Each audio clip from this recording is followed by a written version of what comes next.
constatant la non-reconnaissance des efforts fournis par les hommes et les femmes qui ont consacré leur vie dans notre mission d'éduquer les fils et les filles de la nation et qui vont se retrouver devant un soi-disant test au niveau de français de calcul à quelques années de fin de leur carrière, alors qu'ils devraient plutôt bénéficier d'une prime de mérite exceptionnelle.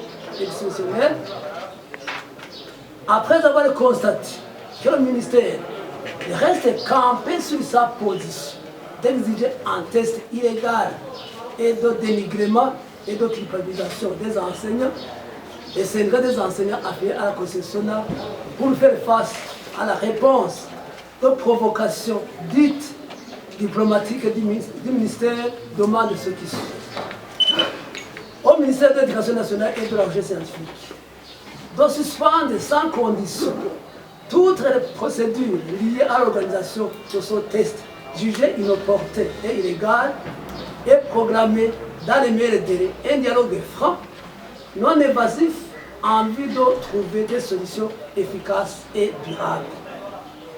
Au cas contraire, les 10 syndicats portent à la connaissance du public qu'ils seront dans l'obligation de déclencher un mouvement de grève générale conformément à la Constitution, à la Convention 87 de l'OIT et à la loi numéro 1/015 du 29 novembre 2002 portant réglementation de l'exercice du droit syndical et du droit de grève à la fonction publique. 2.